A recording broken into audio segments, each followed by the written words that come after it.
ಬಿಜಾಪುರದಾಗ ಇದೀವೋ ಕಾಶ್ಮೀರದಾಗ ಇದೀವೋ ಒಂದು ತಿಳಿತಾನೆ ಇಲ್ಲ. ಯಾಕಂತ ನೋಡ್ರಿ ಸ್ವೀಟಿಗೆ ಕೊಳ್ಳಾಗ ಹಾಕಿನಿ, ಅದು ಎಲ್ಲಿ ಸಿಗಸೋಣ ನೋಡ್ರಿ. ಹೆಂಗ್ ಕಾಣ್ತಾ ಇದ ನಮ್ ಸ್ವೀಟ ಕಾಮೆಂಟ್ ಮಾಡ್ರಿ. ಮತ್ ನೆದರ್ ಬಿಟ್ಟಿಗ್ರಿಪ್ಪ.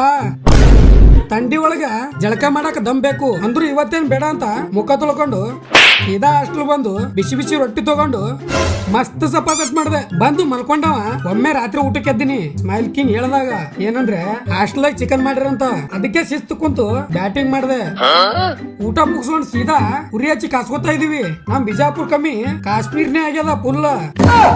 ತಂಡಿ ಕಮ್ಮಿ ಆಗ್ಲಿ ಅಂತ ನಮ್ ಸ್ನೇಕಿಂಗ್ ಸ್ವಾಮಿಗಳು ಮಂತ್ರ ಹೇಳ್ತಾ ಇದಾರ ನೋಡ್ರಿ. ಓಂ ಮಂಗಲ ಕಾರ್ಯಂ ನಮೋ ನಮಃ. ಓಂ ತಾತುನಾನ ಸ್ವಾಹ ನಮಃ. ಓಂ ನಮಃ ಶಿವಾಯ ನಮಃ. ಆಪ ತುಪ್ಪಾಗ್ರಿ. ಅವನ್ ಮಂತ್ರ ಕೇಳಿ ತಂಡಿ ಹೋಗ್ತದೇನಿಲ್ಲೋ ಗೊತ್ತಿಲ್ಲ, ಆದ್ರೆ ನಾವ್ ಮಾತ್ರ ಓಡಿ ಹೋಗ್ತಿವಿ.